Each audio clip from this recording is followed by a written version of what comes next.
But okay, I've started recording, so This thing, anyway, I'll just hang on a second. There we go. I don't think we're going to make this too fucking long. So even if it's 20 minutes, it's probably not going to get to 80 fucking degrees in here as a result of it. So all right. it's Well, you really can good. probably hear my dishwasher going in the background, and I can't turn that off. So Okay. Well, fantastic. Oh wait, this fucking thing is so good. Let me turn that fucking asshole off. My Gab.ai is my last social media platform. They banned me from Facebook, Instagram, Twitter, PayPal, OkCupid, Tinder, Match.com. Like I'm literally being cut off from every communications platform on the planet Earth. You use Gab.ai yet? I don't, but it looks like they're essentially, it's 100% social death for you. Well, fucking yeah. They're trying to cut me off from everything, but Gab.ai still has me on, and they haven't used, to my knowledge, I don't know if they've actually used my name to excuse it, but Google Play, the Google Play Store, the Android fucking App Store, they fucking banned the Gab.ai app for hate speech, literally because they wouldn't fucking ban me from their platform. Oh, it wouldn't surprise me. Absolutely wouldn't surprise me that they would look at something like having you on there and you not being banned from Gab being a reason to ban Gab from their store. Yeah, for sure. So, can you tell me, because I'm curious, and I have been curious since I first read about you. You were at Charlottesville. Yeah. Yeah. So what made you want to go there? So I had you on my show a long time ago. Okay, I used to be a contributor to A Voice for Men. I remember. And like, look, I don't want to associate you or A Voice for Men with my views today. That would be a dishonest thing for anybody to do. So any fucking asshole who's out there who's going to try to fucking treat this girl bad because of what I'm doing today, you're a lying piece of garbage who doesn't deserve air to breathe. Okay, but I just want to say that, like, during the course of that, like, we're discussing the biological differences between men and women, okay? Mm-hmm. There are biological differences between people, and that seems like a really reasonable thing for us to discuss, all right?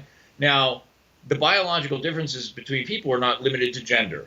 The biological differences between people extend to race as well. People who have evolved for thousands of years in different climatic conditions, anyone who is a Darwinian, anyone who believes in evolution has to understand that will result in disparate outcomes for those people, okay? Right. So the reason why Jamaicans dominate sprinting and certain other ethnic groups dominate marathon running. And why Kenyans dominate marathon running, and why I do not think that blacks dominating the NBA and NFL is due to nepotism or whatever, right? It's because they are biologically different from whites, okay? Yeah. And that doesn't make me angry with them. I think fantastic. Pursue your inclinations and aptitudes, right? But this extends, sadly, and look, I'm gonna say, I'm going to forgive you if you have to countersignal against me because you live in Kanadistan, but I'm going to say that also extends to topics like IQ, okay? Of course it does. So people who lived in an environment where they didn't have to lower their time preference for the sake of dealing with winters, for example, right? You have agriculture and you have to deal with winter and stuff, European peoples, like they have different survival requirements than do peoples who evolved for thousands of years in Africa. Okay, and so the theory that I'm working with, and I'm really happy to have somebody tell me that I'm incorrect about it. It would make my life a lot easier if somebody wanted to make a reasoned argument to say that this is untrue. Right. But I don't see anybody make a reasoned argument against it, is that living in Africa where it's hot all the time and food falls from the trees and scurries past your feet does not require you to depress your time preference and have a higher IQ in order to survive, and thus this does not surprise me then that blacks in America have a standard deviation lower IQ than do whites, and that blacks in Africa actually have a standard deviation lower IQ than do blacks in America.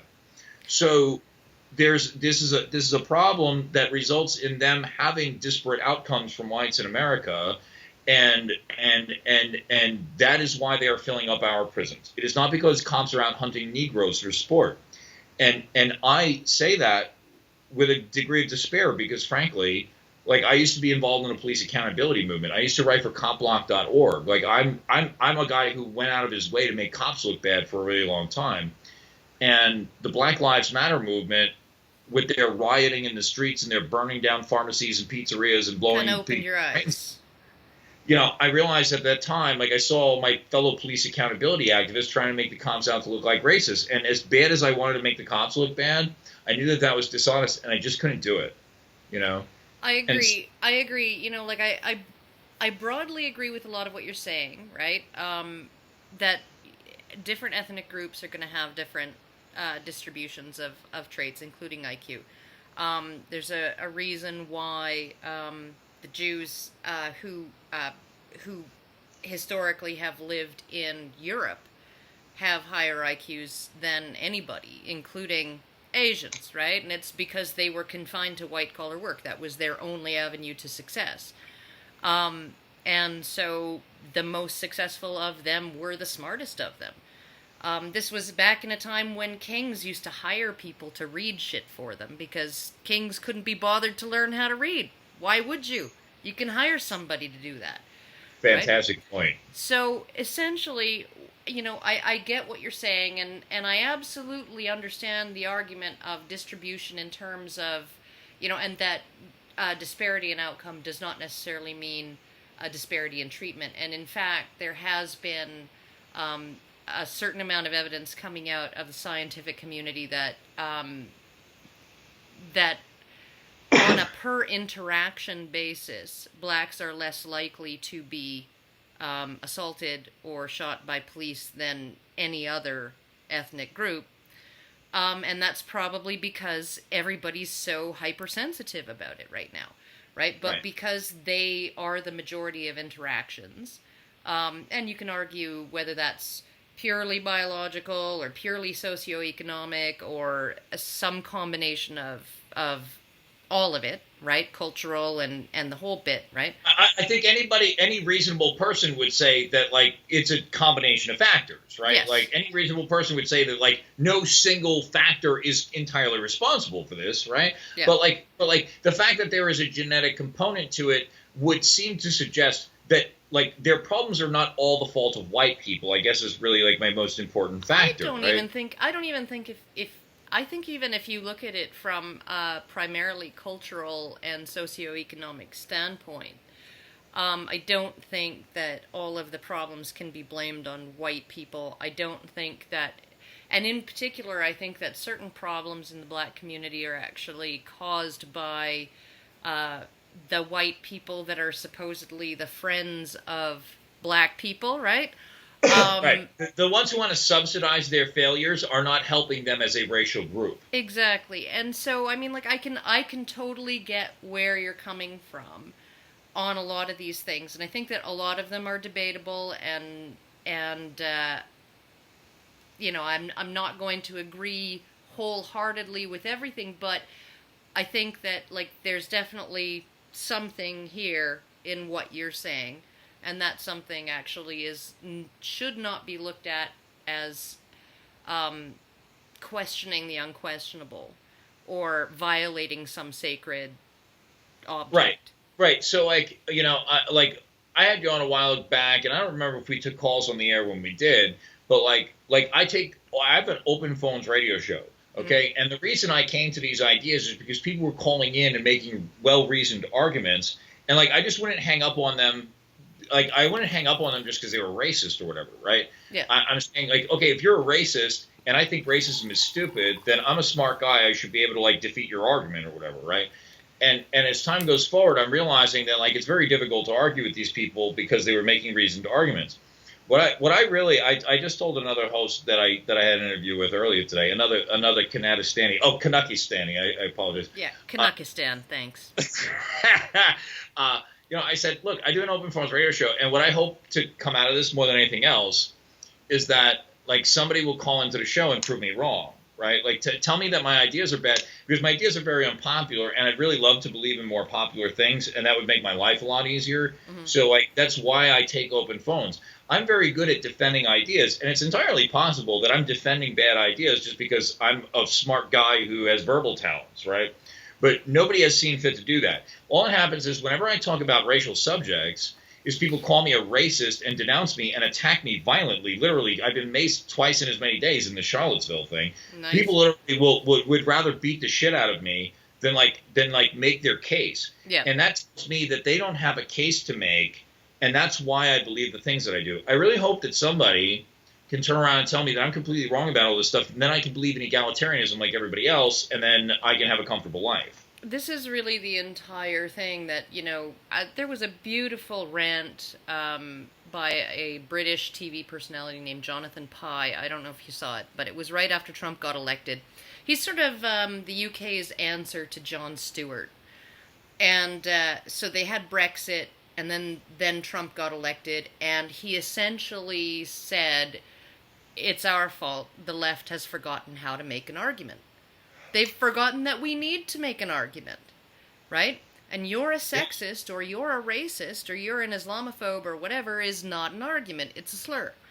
And if that's the only argument we are willing to give people who are considering voting leave, right? Oh, anyone who would vote leave is obviously a racist, an Islamophobe, and a xenophobe, right? Then if that's the best argument we can give them to vote remain, then they're going to look at all these other arguments being made by the other side, and they're not going to choose us. Yeah. I had an interview with NBC recently, and you might be shocked to find that I doubt that they're going to air the entire thing, because they made this guy look like a fool. Gabe Gutierrez from the Today Show had a telephone interview with me, right?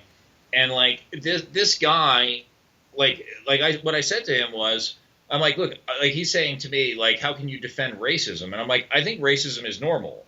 I think it's completely normal that people have in-group preferences, that people notice differences between racial groups or whatever like that. And I don't think that we should be making such a big deal out of this. And he says, I don't think racism is normal. And I says to him, I said, well, it seems to me that every time I turn on NBC, every time I turn on CNN, somebody's being accused of racism. You seem to have accused half of America of being racist for voting for Donald Trump.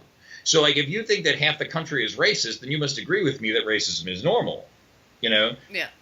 And he says, well, I don't agree with you that racism is normal. I don't agree with you that half of the country is racist. I said, well, what percentage of the country do you think is racist?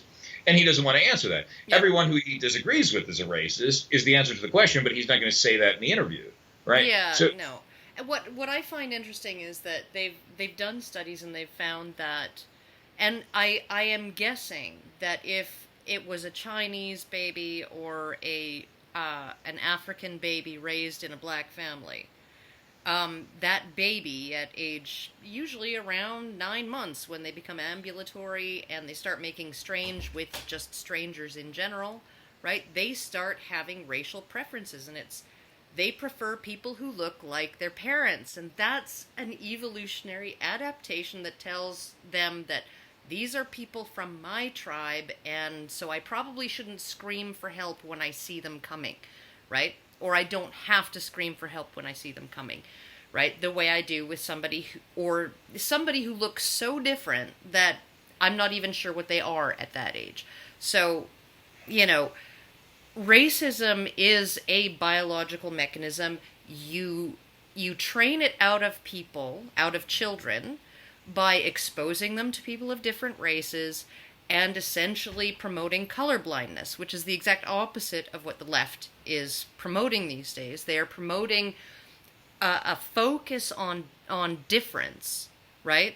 That is so intense that if you actually say, well, I just don't even judge somebody by their race, I don't even pay attention to that, it doesn't even register with me, they accuse you of being racist because you're not taking race into account. And so I think that it's so much of it is counterproductive right now. It's gone from the Martin Luther King Jr. ethic to this bizarre identitarian, we must focus so minutely on difference that now we're debating whether light-skinned blacks should voluntarily remove themselves from meetings of the university's Black Caucus, right? It's getting to be absolutely absurd, right? And so I think that we've gone so insane with with the whole race debate and race baiting and all of that, and this sort of narrative that cops are racist, and, you know, the places where cops are most likely to shoot blacks or anybody, right, are places with gun control. They're places that are have been under municipal Democrat control for a long time, right? Often in states that have been under Democrat control for a long time. Baltimore, right? The population is about half black. The police force is more than half people of color. Top cop, black. Second top cop, black. Mayor, black. More than half the city council, black, right? And they're going to complain that it's white racist cops that are shooting all of these black people. And I don't get it. I think that the entire debate has been blown so far out of any semblance of reasonableness, right? That, I mean, honestly, to me, the statement that on average, blacks have 5 IQ points lower than whites, who are 10 points lower in IQ than Asians, who are themselves 5 points lower in IQ than Ashkenazi Jews, right? I think that is like, that should be the least controversial fucking thing that's said about race. I'm so fucking glad that you've already familiarized yourself with this subject matter, because you might imagine that very few people I talk to have any fucking idea what they're talking about, right? And I apologize for cursing. I don't know if that's a regular feature. Oh, just fucking curse all you want. This fucking girl writes fucking what? I'm so glad that you've already familiarized yourself with this, so that I don't have to completely like re-educate you right now. I know that you hit the agenda thing, and I know that you realize that when I talk about differences between men and women, it doesn't mean that I hate them, right? Far from it. I love women so much, and like, it doesn't mean that the fact that we're talking about these differences between the racial groups doesn't mean that I hate these other racial groups. Far from it. As a matter of fact, of course not. One of the most hurtful things about this, in this entire uproar in the news, is a black woman who I almost had a child with a few years ago, saw me on the news and like thought that she was unsafe from me, and it literally brought me to tears that this woman who I really cared for, thought that she had to run away because I knew where she lived or something, and I was like, I would never fucking hurt you, you know. My best friend, one of my best friends from New York, a guy by the name of Bruce, contacted me, and he wasn't mad at me at all. He's like, oh, you got yourself into shit this time, right? Yeah. He's a Jamaican guy, and he's like, he thinks it's hilarious that this is happening because he knows me so well, and he's like, these people are making you out like you want to kill everybody like me, and I know so easily that these people are lying, and it was so and like. It's a little bit of a contrast, right? The one has me in tears, the other one has me laughing. My two black friends from New York, you know, and I don't mean to virtue signal about that, because I am a white nationalist. I mean, I'm a racist. Like I absolutely think that there are differences between racial groups, and like I would be better served by not sharing a system of government with non-whites. Like, I literally want to like carve out a territory for white people and exclude people on the basis of race. I'm not even denying that I'm a racist. But, like, I get really annoyed with these people who, like, this guy Gabe Gutierrez, this NBC asshole, you know, is like, do you want to kill Jews? And I'm like, no. What? Like, I want to live separately from Jews, but, like, and when they tell me that I can't, I get angry about it, but it doesn't mean I want to kill anybody, right? And you know, this whole thing that just happened out in Charlottesville, they're making this out like it was a terrorist attack, you know? And, like, literally the case was, I don't know how much you've caught up outside of what the goddamn communist media is saying, but, like, Jason Kessler organized this thing. He had a permit, like, months in advance, okay? And the city yanked our permit literally because there were criminal threats of violence against us. Yep. And he said, you know what, like, criminal threats of violence are not a good reason to shut down political speech in America, so maybe we should go and fight this in court. And the ACLU, the American Civil Liberties Union, which is not exactly a friend of right-wing extremists like your humble correspondent here, they took up our case, and we won in court. And we got an injunction from a federal court that compelled the city to honor our permit. Yes. And then the city did not honor our permit. We were supposed to have that entire park to ourselves, okay? We were supposed to have the thing barricaded off. We were supposed to be able to get our vehicles in there, and we were supposed to be able to make our speeches without the interference of our rivals. Right. What the city did was, even after the court order, they acted like we didn't have a permit. They cut out just a tiny little corner of the park for us. I saw a map where there was, the police had cordoned off the north and the east and west, and along the entire south expanse was Antifa and the counter-protesters, and then they pushed you.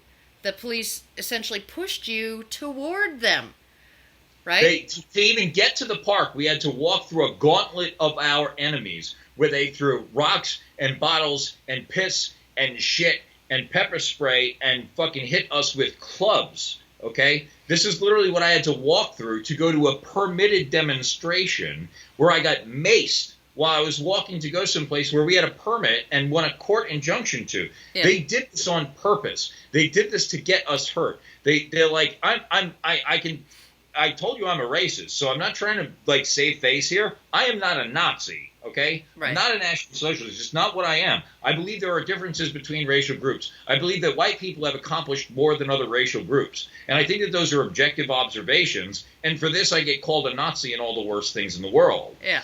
And for this, they decided, like, these guys are Nazis, and we want them to get their asses kicked. And so they put us through a gauntlet of our enemies. I got pepper sprayed twice in as many days. And we had out there hundreds of guys with combat rifles and pistols. We could have laid siege to that city. We had military-trained guys. If we wanted to go down there to hurt people, there would be hundreds of bodies all over the streets. Right.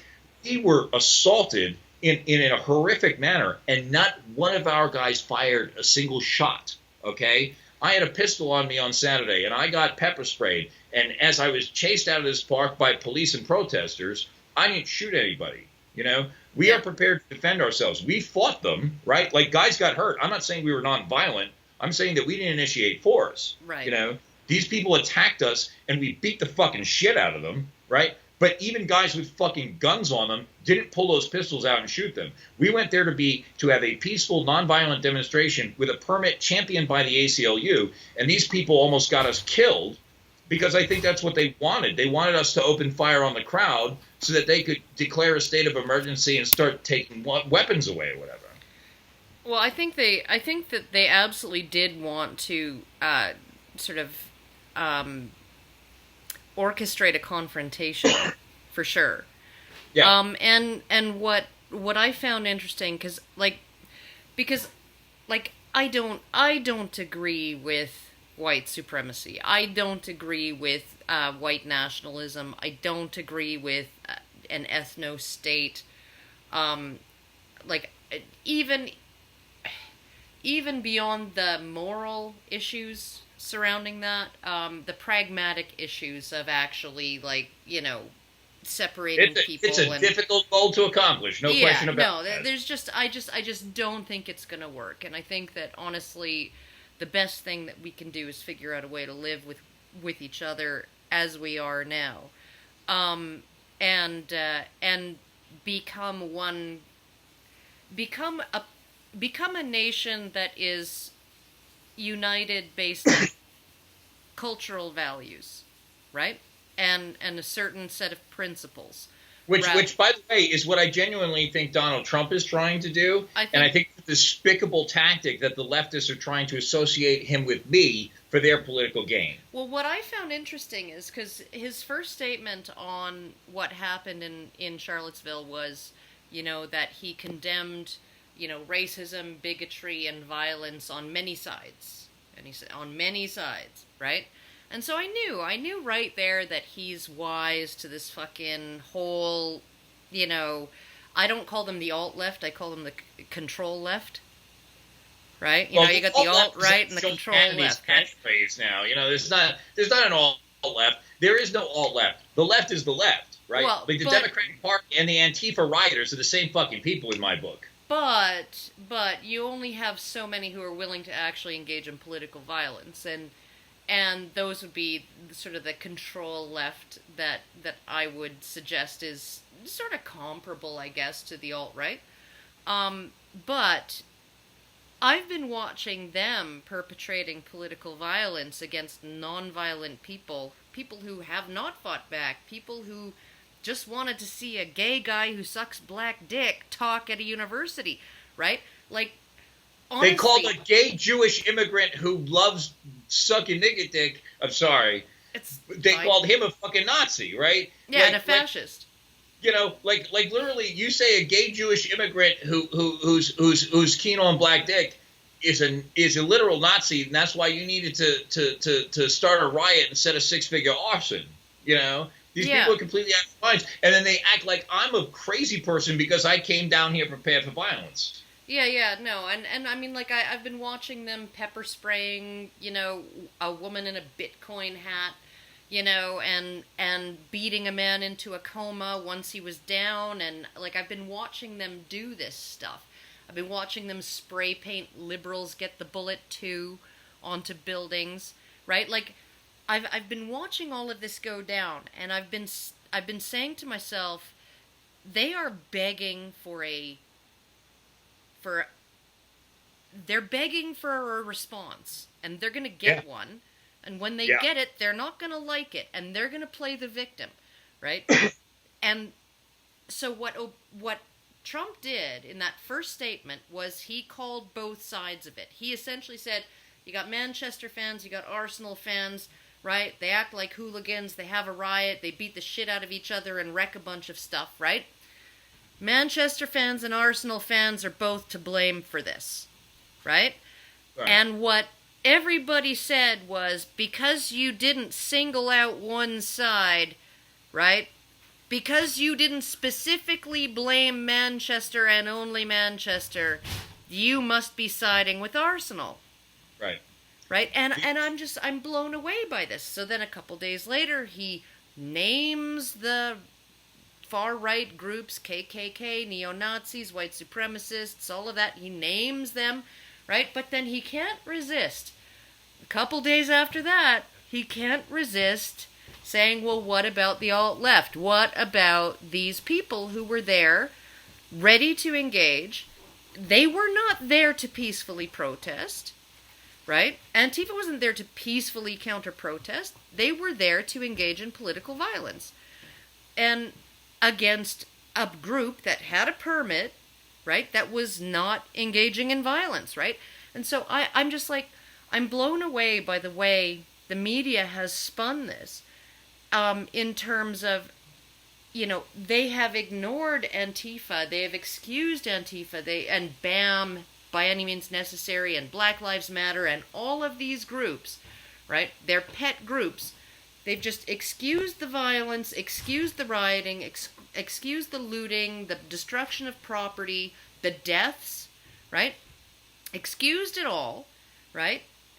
And they're going to focus on this one thing where this one guy... Did you know the guy who drove into the crowd?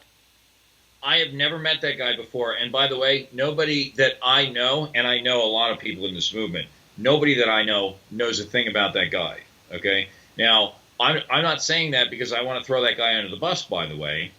I saw a video where that guy got his car hit with a baseball bat, and I think it might well be a justified thing. I question, somebody brought to my attention more recently, I made more inflammatory commentary about that death prior. Somebody, an FBI agent actually, brought to my attention that he drove through like 2 blocks of clear traffic where he didn't have to worry about those guys. So I've been caused to think again about exactly the justification of his actions. Right. However, I would say that that in the situation where you find yourself surrounded by communist rioters he had been assaulted at the rally already. He had been assaulted before he got in his car. Okay, so my understanding of it is this guy got assaulted repeatedly by these communist agitators who then hit his car with a baseball bat and surrounded him. So, like, I'm not surprised. I'm not trying to throw him under the bus when I say I don't know him, but like, my understanding of it is that he got attacked and he hit the gas because he thought that was his only way to get out of there. Now, I'm a guy who believes in self-defense, and it's really unfortunate that people got hurt. But like, a really good way to not get run over by a car is to not riot in the street with a bunch of communists and block traffic. If I had been blocking traffic with a bunch of white nationalists and a black guy ran me over, MSNBC would not be singing for this guy to get thrown in prison for the rest of his life. Yeah, no, I think they would be essentially he was scared and he hit the gas to try and get out of the situation type thing. I haven't seen the footage. I don't tend to like to watch footage like that. It actually really bothers me watching that kind of thing. Bothers me too. But I do it because I'm a professional and I want to be able to talk about what's going on, right? Yeah. And I don't say that to cast a dispersion on your professionalism. I love your work. I don't mean anything by that.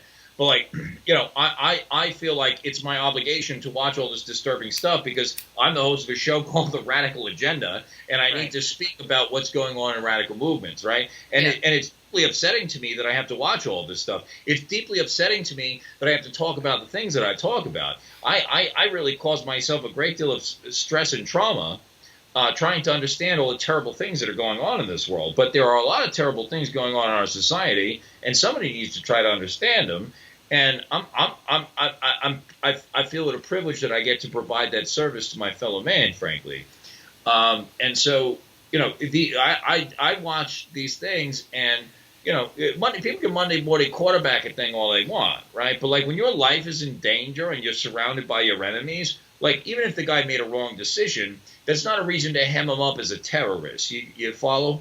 Oh, it's not a reason to assume that. I think that it's entirely possible that it could have been that he was provoked to the point where he felt like he wanted to retaliate. I will actually say that it wasn't necessarily self-defense or trying to get away, but that he actually wanted to strike back at. I wouldn't be surprised if he wanted to, right? Yeah. Like, look, I was involved in a brawl on Friday night, the Friday before the main demonstration, and that is the reason that I'm now wanted on felony charges and facing upwards of 20 years in prison. By the way, okay. Nice.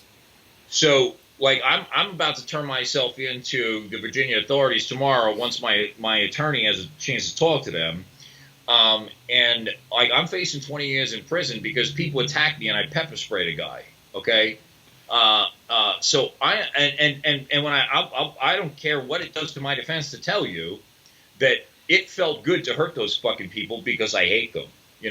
They have been fucking destroying my way of life and fucking being dishonest and trying to destroy everything that I care about for a long time. And so when I was provided with the legal justification to fucking defend myself against them, I enjoyed myself. I'm a man. Violence feels good when I feel righteous about it. And I very rarely get the chance to commit violence, which is proven out by the fact that it's been many, many, many, many, many years since I've hit somebody, even though I talk about shit like that on the radio all the time, right? So, I wouldn't be surprised either to find out that this guy was like, finally I get to physically remove Democrats, Yeah. But, and whatever. I wasn't there. I wasn't in this guy's car. I don't know all this stuff. You weren't in his mind. He entirely, tried to Monday morning about quarterback this guy in either direction. But, this entire thing has been completely blown out of proportion. Like I said before, we had a permit. We had the ACLU on our side. We had hundreds of guys with guns. Okay, if we wanted to go down there and lay siege to that city, believe me when I tell you, we would not be talking about one dead communist. Mm-hmm. We would have been talking about warfare with the police department and hundreds of bodies on the ground. That's what would have happened if we went down there to do what the media is making it out like we went down there to do. Agreed. What I find kind of hilarious is that the white nationalists are the more polite of the two competing factions. I suspect as time goes forward, you might not find that so surprising, right? But for a long time, nobody gets to hear from white nationalists, okay? And the biggest mistake that these retards have made, trying to crucify me and everybody else, is that they're going to make people listen to us, okay? If you want to live in a racially harmonious society, the last thing you do is make a victim of the racists. And that's what these assholes just did. Oh, yeah, I was actually... There's a journalist called Chris Hedges, who he did extensive coverage in Bosnia during the conflict and the genocides there, and he said that one of the things that struck him most about everybody that he talked to was that they all claimed to be victims of the other, and it was the groups that had the greater claim to victim status in their own minds who were committing the worst atrocities against the other, and that's no. It's absolutely so. When I was starting to see Antifa and By Any Means Necessary and these other groups really pushing it with violence, political violence, and I saw the media kind of just dismissing it as inconsequential, and then the rhetoric, Milo's a fascist, and Ben Shapiro's a fascist and a Nazi, and all of these different speakers, Charles Murray, fascist and a Nazi, right? And all of this dehumanizing language, because you don't have to call them vermin or rats or dogs or pigs anymore. You just call them Nazis, right? Because that's the catch-all term for a subhuman individual, right? And then they're talking about how, punching Nazis, that's like an honorable act, just walk up to them and punch them, and who gets to decide who's a Nazi? Well, Milo's a Nazi, and Ben Shapiro's a Nazi, and Dave Rubin's a Nazi, and, all of these people are Nazis, and, Larry Elder, he's an Uncle Tom Nazi, right? There's all these people who are Nazis that deserve to be punched. They deserve violence. And I'm thinking to myself, what kind of fucking... There is going to be a response to this, right? Because you're not giving the other side any chance, any recourse for redress, any recourse to clear their names. Yeah. Right? Any recourse to do anything. You're essentially just saying, well, Antifa and BAM and these other groups, Black Lives Matter, are all 100% right and justified, and these other people, yes, we agree with them, those people are Nazis. And I'm thinking, well, if you're going to polarize in that direction, you're going to have another opposite pole. You're going to have an equal and opposite reaction, whether you want it or not. It's the only possible reaction to what they're doing is exactly what the alt-right is, right? So if you're going to say that you're going to have this rainbow coalition that's going to blame white people for all their problems, and you think white people aren't going to turn around and be like, hey, fuck you, asshole, you're out of your goddamn mind, especially while we have an electoral majority, right? So like Julian Assange, before he decided to shit on me today, said very reasonably that, like, the alt-right is the response to the identity politics of the left, that they build this rainbow coalition that blames white people for all the world's problems, and shockingly enough, white people feel threatened, become defined by their enemies, and coalesce together as a racial group, right? Yes, if the left is going to have identity politics, then the right is going to have to follow suit. That's just the way it is, right? Yeah, and we have no other option, right? It's either retaliate or be destroyed. Right. And they think that we are going to be destroyed and just take it. And it's like, well, actually, asshole, we have sort of like accomplished a lot of things in this world. White people are really nice until they're not, as one of my favorite YouTubers has said. Yeah. And so, like the fact of the matter is that we have the power to turn around and crush our enemies anytime we see fit. And we're not doing it because we have a sense of decency and we want to get along with people. But if you're going to be a threat to our safety, forget about it. We'll destroy you. We have it's not just a sense of decency and not even just sort of Enlightenment values and those things too. It's the fact that up until recently we have felt safe in the fact that we're the majority, right? And that is we're seeing that change in Europe. We're seeing that change, in terms of white people who ally themselves with these identitarian movements, and sort of they also blame. It's like they have I talk sometimes about something called one good man syndrome, right? Where you bash all the other men. All the other men are sexists and misogynists. I'm going to distinguish myself as better than all of them by being the one good man. Well, you have the one good white man syndrome too, I think, in terms of these narratives that are being put forth on the left. And conflict theory is probably the primary orchestrator, the architect of all of this is conflict theory, which measures it essentially it looks at society through the lens of oppressor and oppressed, and that's it, right? So somebody in any human interaction, someone is an oppressor and someone is an oppressed, and you define the entire relationship behind the interaction on those terms. So it doesn't matter whether you're husband or wife, or whether you're customer and cashier, right?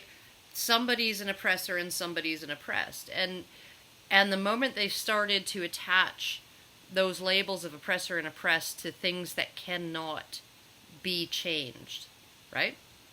Yeah. So your skin color, your sex, your gender, your ethnicity, all of these things, right? Things that are immutable, that cannot be changed. They started fucking really looking for trouble because power is fungible and power changes hands. Skin color is not as easy to change as power is, right? So, and they have an entire body of theories that can essentially place them in a position of privilege, right? So place blacks or other minorities, women, transgender people, whatever, in a position of privilege in terms of,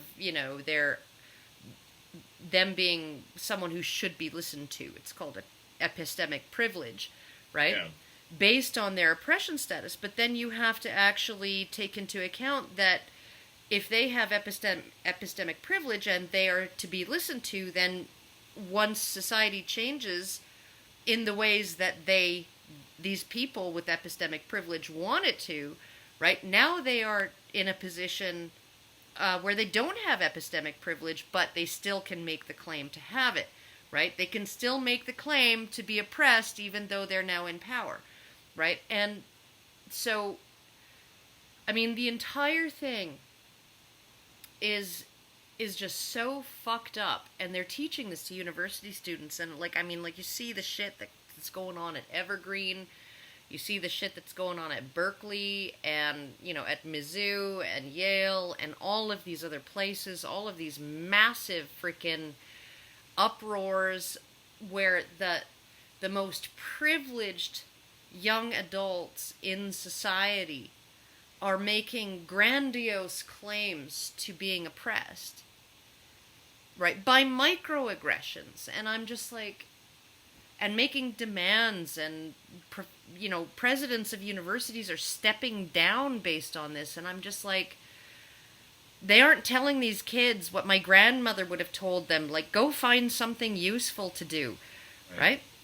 And the people who are the young people who are being educated in these universities are in not too long a period of time going to be our representatives and senators and presidents and other executives and whatnot. And our journalists and our educators and our social workers and our lawyers and our guardians ad litem and our judges, and because that's where they have been essentially, when you have an activist discipline, right, and these interdisciplinary studies, black studies, indigenous studies, post-colonialism studies, and gender studies, and all of these these are all activist disciplines, and they encourage activism, and they encourage proselytization, and so they encourage people to go into the fields in which they are most likely to be able to spread the worldview, right? Exactly. And this is why, and I will point out to the listener, I understand that you disagree with me, but this is why I come to feeling like we have to exclude on the basis of race, because it seems to me that we have so many of these people that even white children are so indoctrinated with this stuff. It's impossible for us to try to figure this out while judging people reliably as individuals, right? When you look at anytime a Republican or conservative meeting takes a picture of the people at it, they all start mocking them for saying you're a bunch of white guys, Okay? Yeah. Well, my observation seems to be that white guys are the ones who are not particularly interested in all this communist nonsense.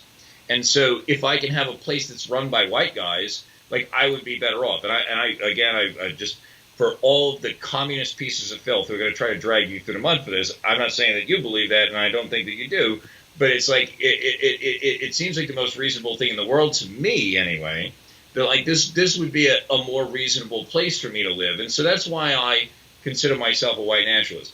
I don't want to oppress blacks. I don't want to reinstate slavery. I don't want to kill Jews.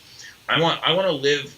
I just don't want to share a system of government with people's whose interests seem diametrically opposed to my own. And I think that's a really reasonable thing to do. And I understand that a lot of people think that's really ridiculous. But, like, I should be able to say that and not be beaten, have my fucking ass kicked in the street with the cooperation of the government and corporations. Right. I think, I think what I would like is for the system, I would like for people to accept that our interests as people are actually pretty similar, right? And so, I would love to see, I think that honestly a lot of people who embrace white nationalism would, they would be okay with, if the system itself essentially looked at everybody as individuals, right? If it really was colorblind, if your black neighbor wasn't your black neighbor, if your white neighbor wasn't your white neighbor, they were just your neighbor, all of those things, I think that none of this would have come to be a popular thing. I don't want to interrupt you, but I'm going to interrupt you just to say that you're so absolutely correct about what you're saying, right? Like, I moved to New Hampshire in 2012 to join the Free State Project, okay? I want a peaceful, more cooperative society. That is my goal, right? And that's why I got involved with libertarianism in the first place. The reason I got involved in white nationalism was because the Democratic Party and the left more broadly wants to just do all this race-baiting nonsense and say that everybody who wants gun rights and low taxes is a racist, right? And so I'm like, okay, well, like, if that's really how we're going to have this thing, then fine, I will respond with exactly that. I will say, fine, then all of us racists want gun rights and low taxes, so get the fuck out of my territory. Right.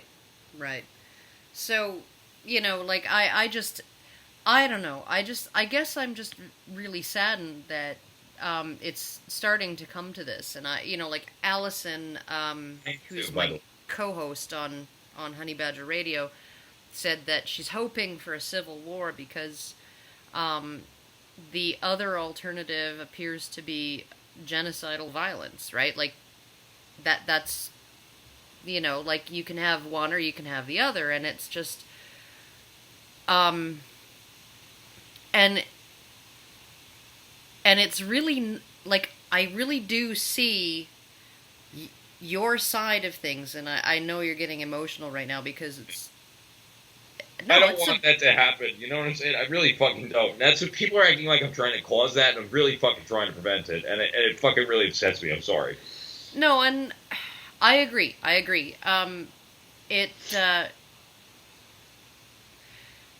think Jordan Peterson sees it. I don't know if you follow his work at all. I fucking love his work, and I have a clip from Jordan Peterson that I have on my soundboard that I play on the show all the time, which is this. Okay, the Radical Agenda is an open phones right-wing talk show. Open phones, uncensored. I do not screen my callers, right? Yeah. And so I'm literally sitting there saying anybody who wants to talk to me literally can for 6 hours a week, Monday, Wednesday, and Friday from 5 to 7 p.m. Eastern time when I'm able to do it. Right now I'm about to go to jail. I don't know when I'm going to get out. But like Monday, Wednesday, and Friday from 5 to 7 p.m. Eastern, I take calls from literally anybody who wants to talk to me. And I think one of the greatest things I've ever heard out of someone's mouth was this line by Jordan Peterson, which is, you know what you call people you can't talk to? enemies. Yeah. And if we want to divide our society into armed camps of enmity, then all we have to do is keep doing what we're doing.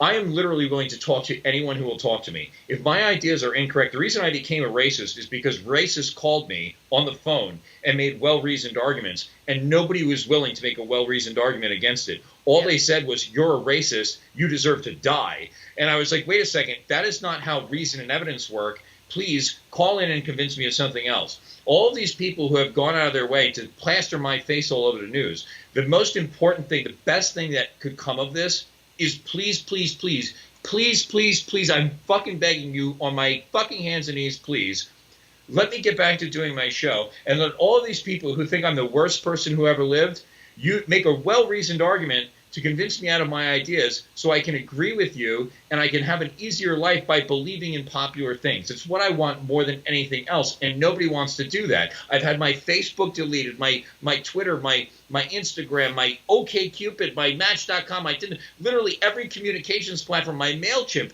all of my communication, they're DDoSing my website. They're just trying to prevent me from talking. Right. And I'm saying to you, please, for fuck's sake, if I'm wrong, just fucking explain it to me, asshole, and I will change my opinions, I will join your cause, and I'm a very talented speaker, and I'll become an advocate of what you believe in if you could just make a goddamn argument.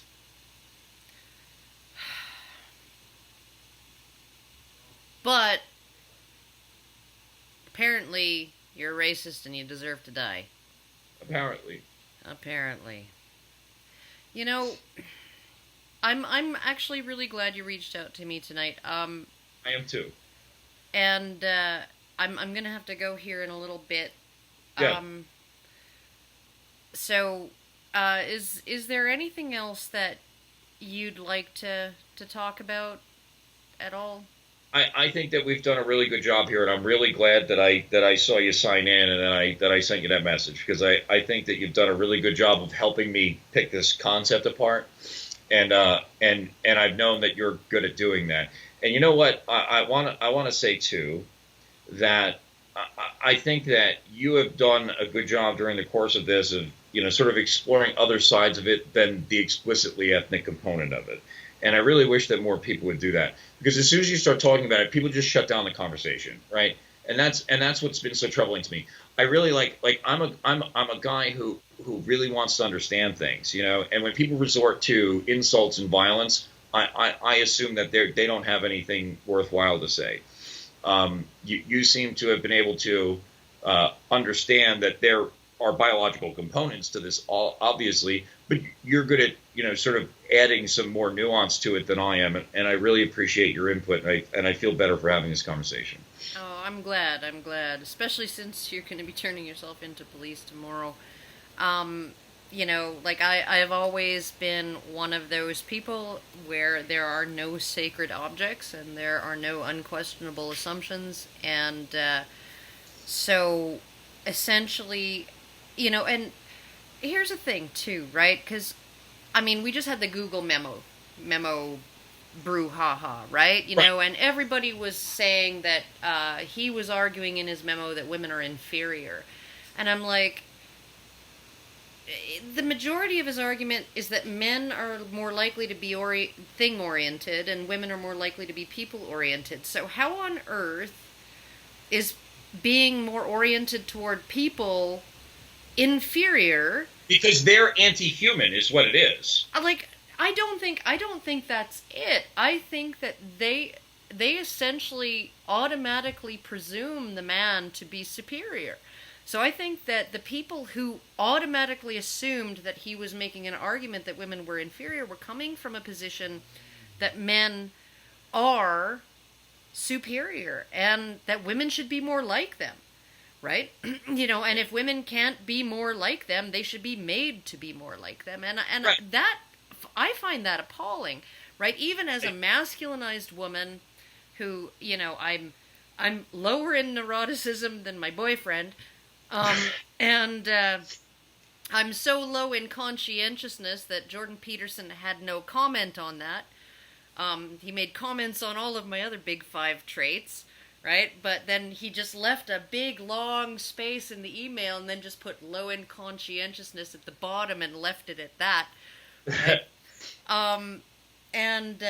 you know, like I am I am not one of I am not like your typical woman, and yet I don't think that women are inferior to me or inferior, you know, in general, or inferior to men, and I don't think that they should be crammed and pigeonholed and shoehorned into some kind of set of behaviors and predispositions and preferences that are more likely to appeal to men.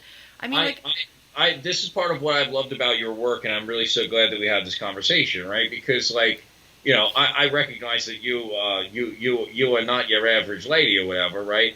But like, when I was writing out A Voice for Men, when I was discussing gender more than race, like, all these people called me a misogynist, and I genuinely took a lot of offense to that for a long period of time, because, like, I love women and I love their inclinations and aptitudes, you know.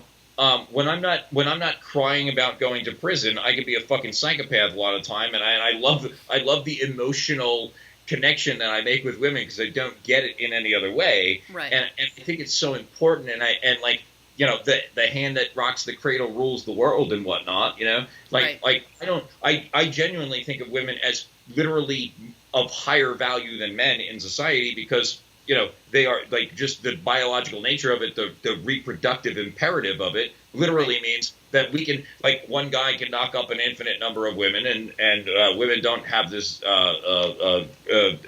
luxury, right? Yeah. You are literally more important to our society than we are, and that's why we are willing to lay down our lives for you, you know? Right. And the fact that somebody would say that I hate women for that, makes me want to break people's fucking necks. You know? I know. I'm literally willing to die for you, and you're saying I don't value you. You know. I know. It's so backwards. It doesn't make me murderous or angry anymore. It makes me perplexed, and it makes me want to get to the root of the problem. And so much of you know, I would recommend reading Jordan Peterson and Jonathan Haidt if those books are available to you in the Slammer. I read The Righteous Mind. Mm-hmm. I have not read Jordan Peterson's books, but I'm hooked on his YouTube videos, and so if I end up spending some time in a can, then maybe I'll get to Maps of Meaning. Yeah, no, I think you should, and just, you know, like, honestly, I would say stay open to the idea that there may come a confrontation wherein everybody is forced to decide that it's colorblind or we're done, right? And I'm hoping that is what will eventually happen, that we will recommit ourselves to being colorblind, to being a meritocracy, to being to judging people on their character, on their value, and judging people as having equal dignity, right? An equal right to dignity. I disagree with equal dignity, but what I would say is that I genuinely, I'm gonna fight for white people right now because I feel that we're in danger. Okay. Yes. But like, I really hope that you win in this. Okay. What you're saying sounds really appealing to me, and it appealed for me for many years.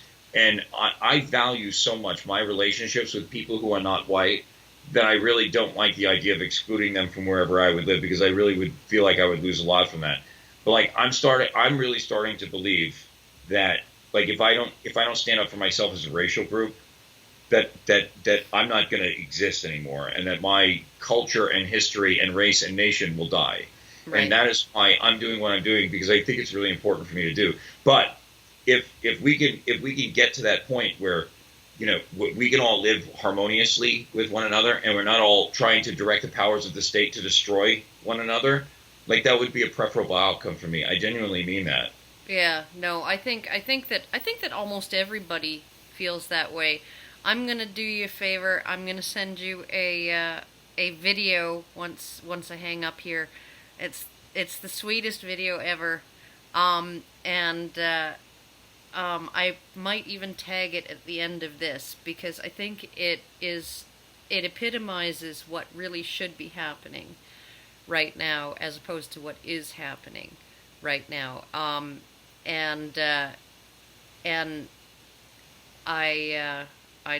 I'm thank you for reaching out to me. I'm glad that I was able to have a talk with you. I'm going to upload this as soon as it's rendered, and good luck tomorrow. All right, send me the link when you're done. It'll be on the front page of ChristopherCantwell.com. All right. Thank you, dear. Okay, thanks. Bye-bye. Thanks a lot.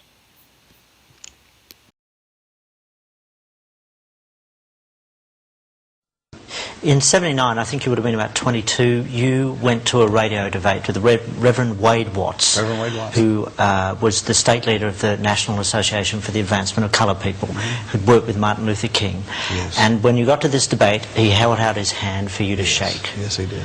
Did you hesitate?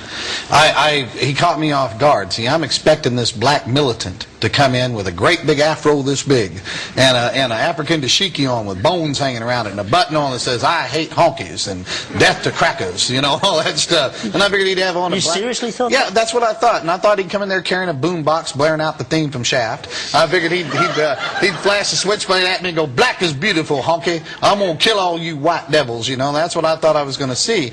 And so when the door opened up and in came Reverend Wade Watts, and he's wearing a suit and a tie, and he's carrying a Bible, and he walks up and he puts his hand out to me. He goes, "Hello there, Mr. Clare. I'm Reverend Wade Watts. I just want to tell you I love you and Jesus loves you."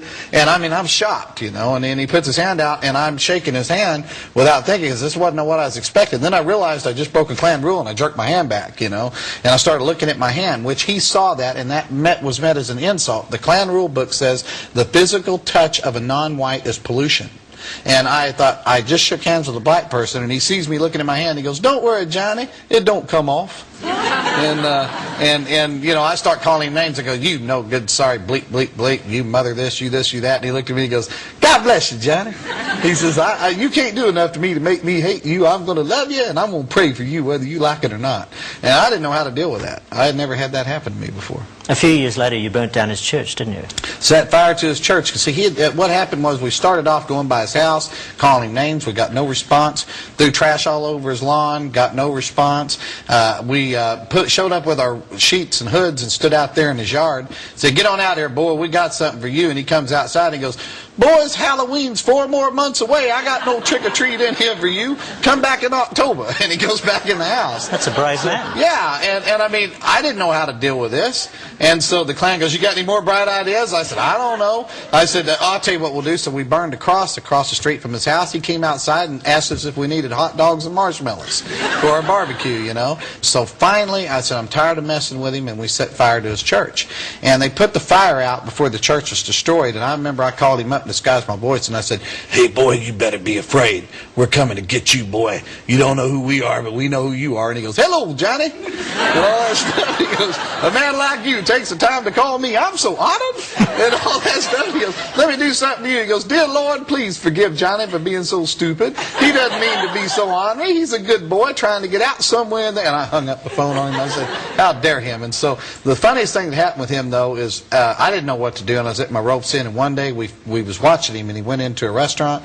So we got a bunch of us together, and about 30 of us went in there and surrounded him, and he had this chicken there on the table at the restaurant. And I walked up and I said, "Hey, boy, this restaurant's for white people only. We don't want you here."